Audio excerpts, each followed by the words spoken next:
Hey Jim, I'm going to see if I can give you a breakdown of your son's swing. That'll make some sense. Part of the problem in the video is you lose his hands to sight, and I don't really know where he would typically start from when a ball is being pitched.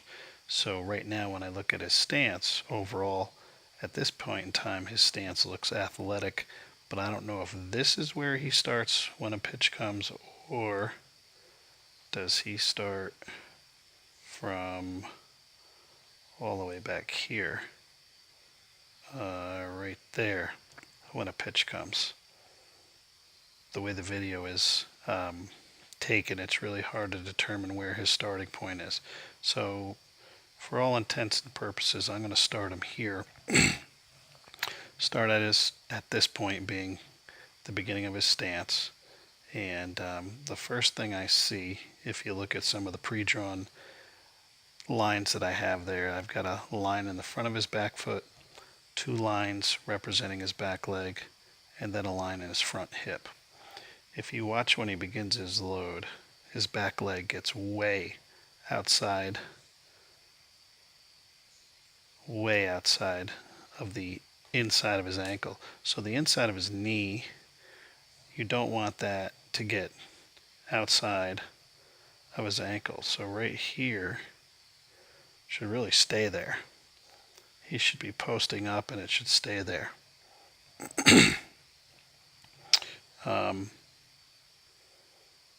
Continuing on with his load, if you watch his hands and his upper body, as soon as he begins to load, what he's really doing is he's pushing his hands back towards the catcher. And what it's doing is it's starting to create early arm bar right from the beginning. So this angle here, whoops,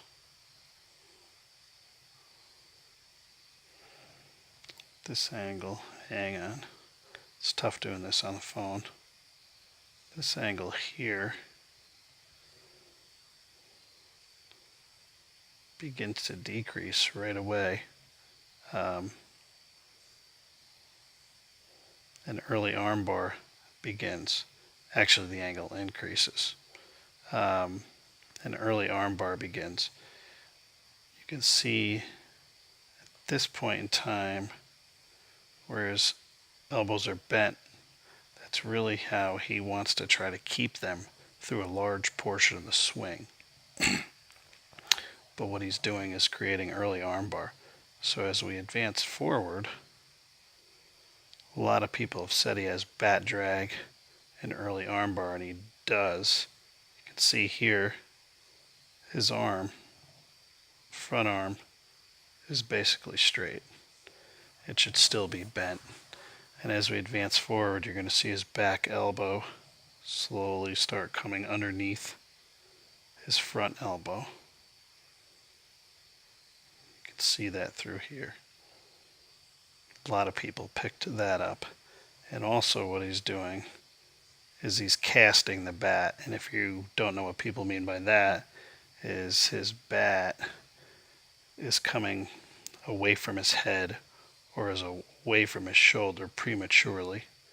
And it's creating bat drag, which is no good. If it were bat lag, that would be a different story. Let me back you up a little here. Overall, he's quite athletic, which is great, and he's really trying to hit the ball hard, which is great too.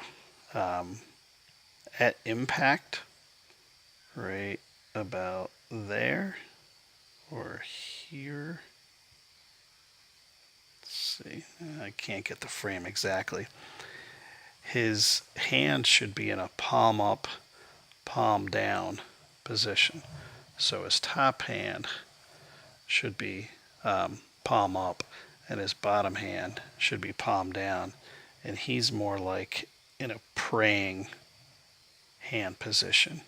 And then what he does at impact is he rolls over and really tries to get extension with his back arm and pushes through. That's why everything looks so violent. And it's a combination of the early arm bar, the casting, and this motion that's making people think that bat is too heavy for him. The bat is absolutely not too heavy for him.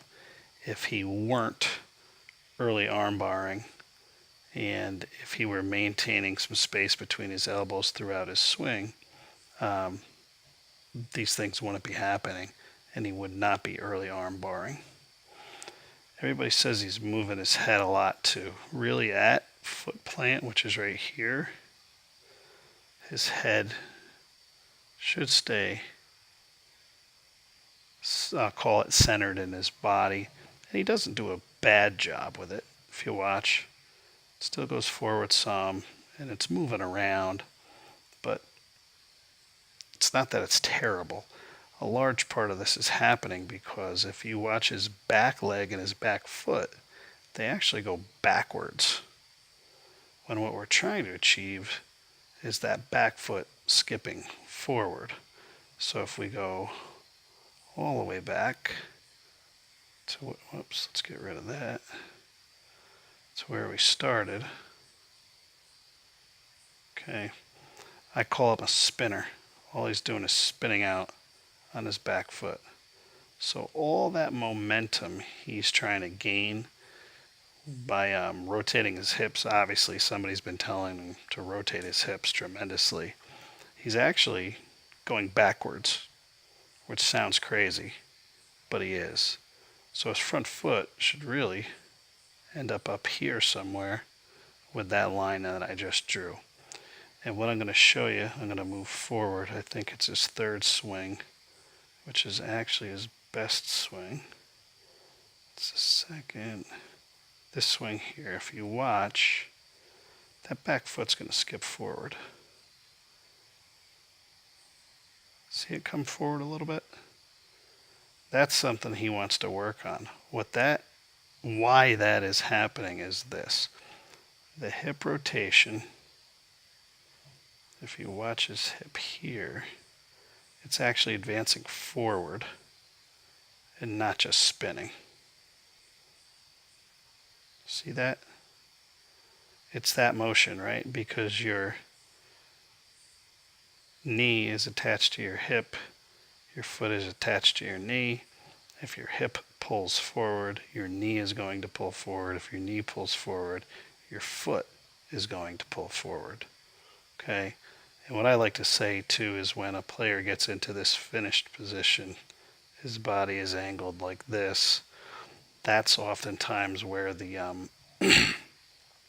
where the slightly upward swing comes in from. It's because of those positions. So let's clear out of some of this. Back you up again. So really what you got to work on is when he strides, and I teach a stride, he needs to land in a 50-50 weight distribution when the front foot hits. And what he's doing is he's just spinning. His whole lower body is spinning.